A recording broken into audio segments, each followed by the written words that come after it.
Hai Sobat Atax, ketemu lagi dengan saya Purwadi Nugroho di channel YouTube kesayangan kita, Atax Indonesia.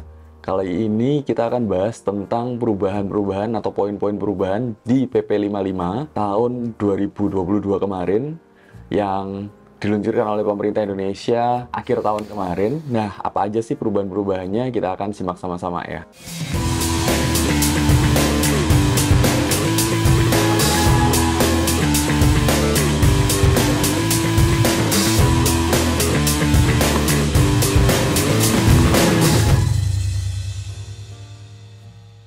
Nah, part 3 ini juga menarik Sobat Atax, yaitu ada penyesuaian pengaturan terhadap biaya yang dapat dikurangkan dari penghasilan bruto yang terdampak Undang-Undang Harmonisasi Peraturan Perpajakan. Yang pertama adalah biaya promosi dan juga penjualan. Kenapa? Karena biaya promosi dan juga penjualan yang dapat dikurangkan dari penghasilan bruto adalah biaya yang nyata-nyata untuk mendapatkan, menagih, dan juga memelihara penghasilan, dan juga harus memperhatikan hal-hal sebagai berikut. A, yaitu digunakan untuk mempertahankan dan atau meningkatkan penjualan. B, dikeluarkan secara wajar. Dan juga C, menurut adat kebiasaan pedagang yang baik. Nah, ini yang menarik. Kenapa? Dikeluarkan secara wajar ini juga wajar gimana ya, gitu ya. Apakah mungkin 50% daripada penjualan itu dimaksudkan adalah wajar atau enggak? Ataupun adat kebiasaan yang baik itu gimana? Nah, ini mungkin akan kita bahas secara detail di pertemuan yang berikutnya.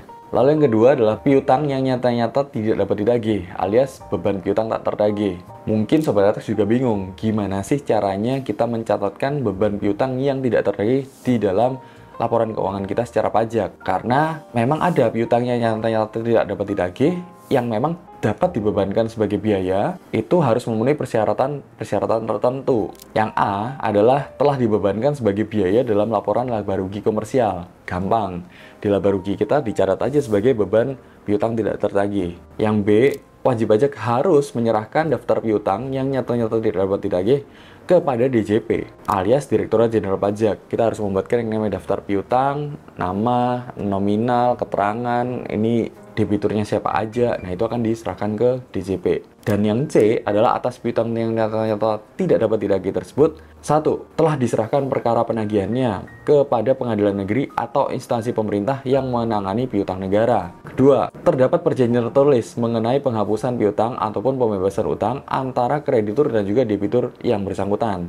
Yang ketiga, telah dipublikasikan dalam penerbitan umum atau khusus. Atau yang keempat, adanya pengakuan dari debitur bahwa utangnya telah dihapuskan untuk jumlah tertentu. Nah, itu sebenarnya adalah opsional, bisa dipenuhi salah satu dari keempat poin ini. Jadi kalau misalnya kita sudah ada perkara penagihan yang diserahkan ke pengadilan negeri, it's okay, nggak perlu dipenuhi yang lain. Nah, lalu persyaratan pada huruf C tidak berlaku untuk piutang yang nyata-nyata tidak dapat ditagih kepada debitur kecil maupun debitur kecil lainnya. Itu yang akan kita bahas di pertemuan berikutnya. Intinya adalah debitur kecil dan debitur kecil lainnya adalah ketika kita mempunyai mungkin BPR atau koperasi ataupun juga lembaga-lembaga keuangan lainnya yang memang debiturnya di bawah 5 juta. Berikutnya adalah pembentukan atau pemupukan dana cadangan. Nah, karena untuk menentukan besarnya penghasilan kena pajak bagi wajib pajak dalam negeri dan atau bentuk usaha tetap, pembentukan atau pemupukan dana cadangan itu tidak boleh dikurangkan dari penghasilan bruto. Jadi, segala macam di laporan keuangan fiskal itu adalah biaya-biaya yang nyata-nyata sudah keluar, tidak boleh berupa cadangan-cadangan ataupun dana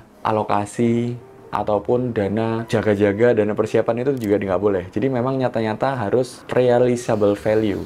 Jadi kalau misalnya kita ada namanya biaya cadangan piutang tak tertagih, biaya cadangan untuk biaya apapun, itu sebenarnya nggak boleh, kecuali biaya cadangan piutang tertagih untuk usaha bank maupun juga badan usaha yang menyalurkan kredit sewa guna usaha dengan hak opsi, perusahaan pembiayaan konsumen, dan juga perusahaan anjak piutang. Yang B, cadangan untuk usaha asuransi, untuk perusahaan-perusahaan yang memang bergerak di bidang asuransi maupun cadangan bantuan sosial untuk Badan Penyelenggara Jaminan Sosial alias BPJS.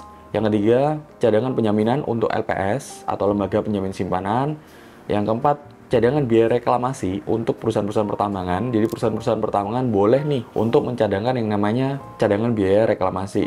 Yang kelima adalah cadangan biaya penanaman kembali untuk usaha-usaha di jenis kehutanan. Yang keenam adalah cadangan untuk biaya penutupan dan pemeliharaan tempat pembuangan limbah industri untuk usaha pengelolaan limbah industri yang memenuhi persyaratan tertentu yang akan diatur di dalam PMK. Itu aja sih teman-teman untuk update dari PP 55 tahun 2022 dari part 1 sampai part 3. Nantikan juga update-update yang berikutnya dari kita Atex Indonesia. Jangan lupa untuk follow, like, komen, dan juga subscribe di YouTube kita Atex Indonesia maupun juga di Instagram kita Atex Indonesia agar channel ini bisa berkembang dan juga memberkati banyak orang lagi. Terima kasih, ingat pajak, ingat Atex. Sampai jumpa.